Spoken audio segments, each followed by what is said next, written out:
everybody. I'm BJ Flagg. And I'm Rich G, and this is episode 338, The Four Pillars of Small Business Success. Oh my gosh, Richard.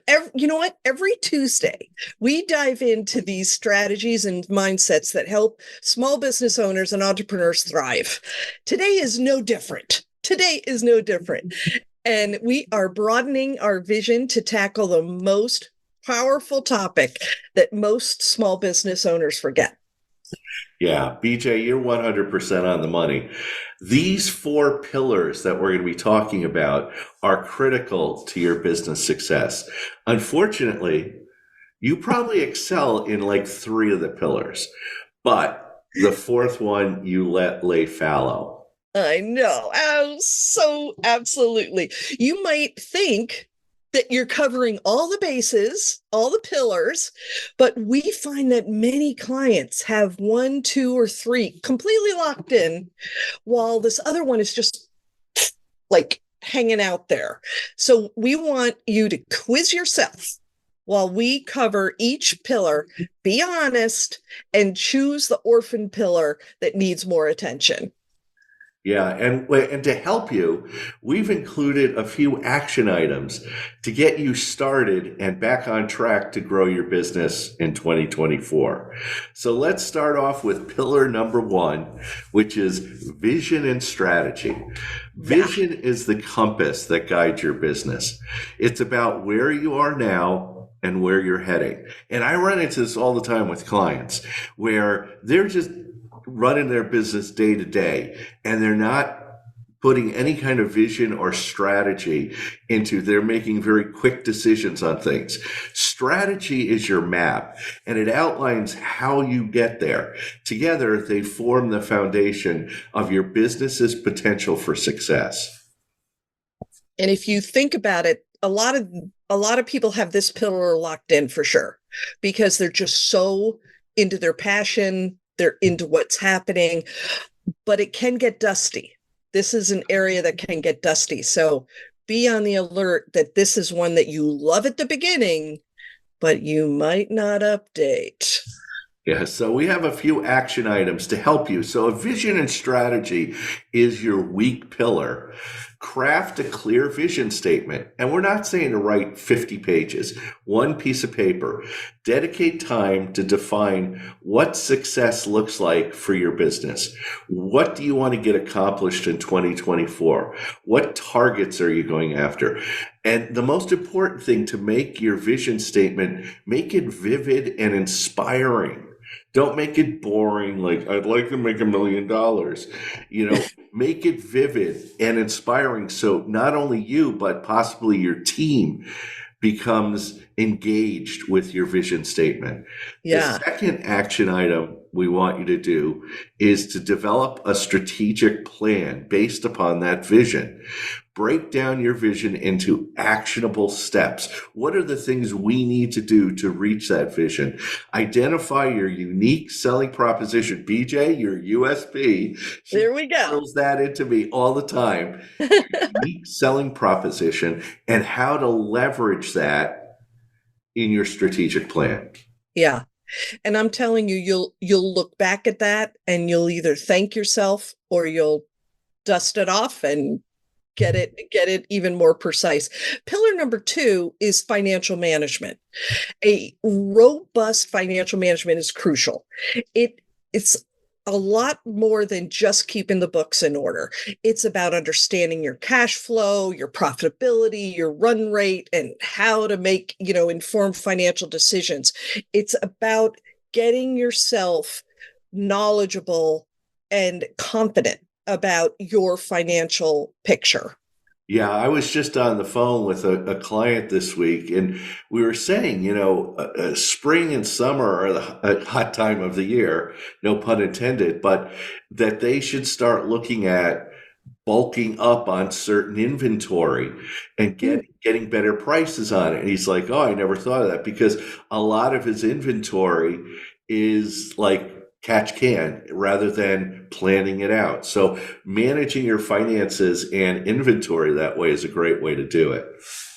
Yeah. And, if you look at the action items, we're going to go over two. Again, if you have a weak pillar here, these are fantastic to kind of get yourself back in action. Monitor cash flow regularly. Use tools and software to monitor your cash flow. Knowing your financial status in real time helps you make better decisions. So picture this. If you can look, there's something called your run rate. It's how long until you run out of money. And when you're looking at your cash flow, you're not just looking at today, tomorrow, next pay period. You're looking like 6 months out. So you start learning, you start getting your flow going, looking at last year, looking at the year before, use all your data. You're going to get this under control. You'll be thrilled. The second thing is create a budget and stick to it. I tell you, I don't know how many people. Oh my gosh. We were in February, people were already blowing their budget out. Oh my goodness. Plan your expenses and ensure they align with your strategic goals. Regularly review them and adjust your budget as necessary. In marketing, that's all I do is budget. We do so much budget work. And I'm shocked when they, January, February, and they're already doing stuff. So anywho, I would like you to do that. Absolutely. And like, we're coming into March. At the end of March, that's the end of the quarter. Looking at your past quarter is a great way to understand your cash flow, to understand your budget, and plan your expenses. See, okay, the last 3 months, this is what's happened. Okay, how do I plan for April, May, and June? What do I do then? So, Yeah, very important. our third pillar is customer focus and engagement. Your customers are the lifeblood of your business. And this is probably a pillar that a lot of people focus on. But then again, sometimes a lot of companies take their customers for granted. You need to understand their needs, deliver value. And that's a huge one. We just think Yeah. delivering product. No, you have to deliver value because the competition can come in and take over. And the most important part about customer focus and engagement, you need to build relationships because that is critical to your business success. When a person is moving, right? And I have moved, okay, very frequently. And I called up my favorite mover up there in Newtown called Braun Moving, and Elsa's on the phone. Come on, Elsa. That's the best name ever. I don't care if her name's not Elsa. I like that name. And she let it go, get it? Let it go. She wants me to let it go. The biggest thing that I love about her is that her customer focus and engagement is amazing. Absolutely amazing. She remembers things. She's using her computer. I don't care. Remembers things. She talks about them, that type of thing. Incredible customer service. So her focus is there. And I love that. So it's awesome. So our action items for customer focus and engagement, number one, gather customer feedback. And this is huge. This is right out of BJ's Bible, which is you need to get feedback from your customers. Use surveys, social media, or even direct communication to understand your customers' needs and their experiences with your business. Number two, implement a loyalty program. Encourage repeat business by rewarding loyal customers. This can be through discounts, special offers, exclusive content. I have clients, I tell them to turn it into like a membership program or a service contract, because then you lock your client in for a whole year. That's a loyalty program. So think about your business and how to get your customers more loyal and also to get feedback from them. Yes, so great. Pillar number 4, innovation and adaptability. This is frequently the one. Am I right, Rich? This is the one where we have a lot of people who are behind the 8 ball. And we're sad about that because, Rich and I are all about innovation and adaptability. That's like one of our biggest things we talk about. The business landscape is ever changing. Staying innovative and adaptable is critical to staying ahead of the curve in competition. You run into so many clients who, oh, well, that works great. We don't play with that. We're not going to change that. Oh, and that's where we start to come in and Rich does his magic. Well, the two things I find are when it comes to innovation and adaptability, uh, my clients and people out there that have businesses, they do one of two things. Number one, they're fearful of change. They're Yeah. fearful that their industry or some upset is coming along from technology that's going to throw them. And so they're fearful. The second is that they stick their head in the sand and they go, "Oh, I don't need to know about that. That's nothing." And so they're either in fear La la la la la la. or stick their head in the sand mode. And I'm like, no, you need to face it and adapt, understand it. Don't be afraid of it, but understand it and see.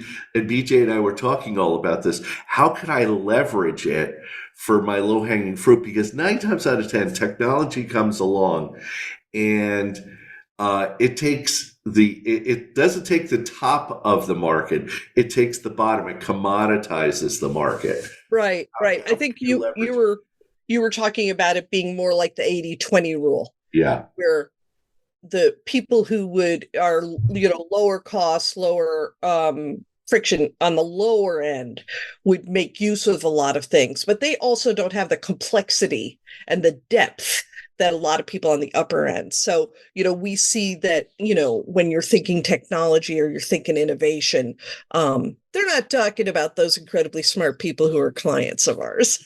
exactly, exactly. Yeah. So the two action items is foster a culture of innovation. So if you encourage your team to bring forth new ideas and have regular brainstorming sessions that lead to breakthrough innovation, that, my friends, is the secret sauce right there. And you are doing yourself a service, but you're also giving them, imparting confidence and the ability of stakeholder ownership, the feeling of being able to do that. The second thing is stay informed of industry trends. I see a lot of people saying, yeah, I don't go to webinars. Yeah, I don't do those conferences. Nah, I don't go to any of those things. Oh my gosh.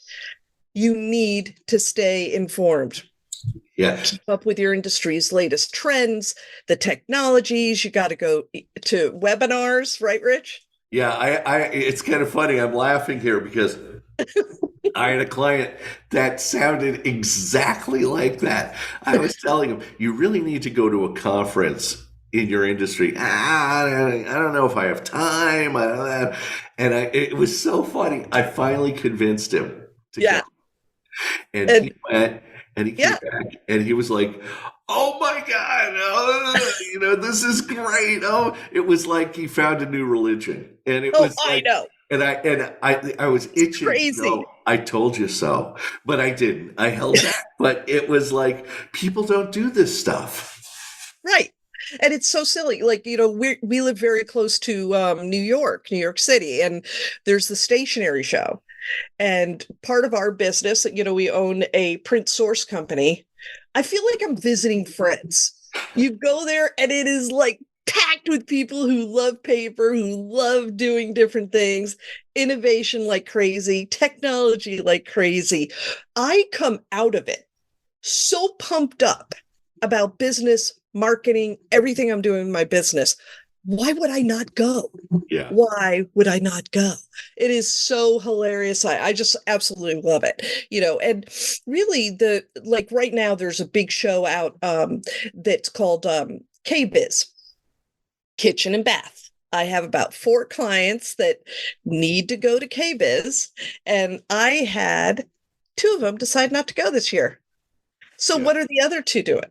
Oh, they're on social media, they're showing all the shows they're going to, they're combining with magazines. And like, would have been great, Would have been great. Yeah. So just stay informed, please, folks. Stay informed. That's all I'm asking. So to wrap up, building a successful small business isn't just about hard work, but clever work. By focusing on these four pillars, vision and strategy, financial management, customer focus and engagement, and innovation and adaptability, you lay a solid foundation for sustained success. That's a hard one, sustained success. Yeah. Implement the action items we've discussed today, and you'll be well on your way to achieving your business goals. And if you ever need any help, you know where to find it. We have over 300 podcasts that take care of every single subject, and we're more than happy to help you in any way. That's all for today's episode. We invite you to share this podcast on LinkedIn, Instagram, Twitter, and TikTok with the hashtag The Best Small Business Show. Thank you for tuning in to the Best Small Business Show. If this episode has been valuable to you, subscribe, follow, and share it with other buddy entrepreneurs who could benefit. That's all for this week. You can reach out to me at newrenew.com and Rich at richg.com. And thanks to our editor and producer, Richard Scalzo. Have an unbelievable week and catch you later.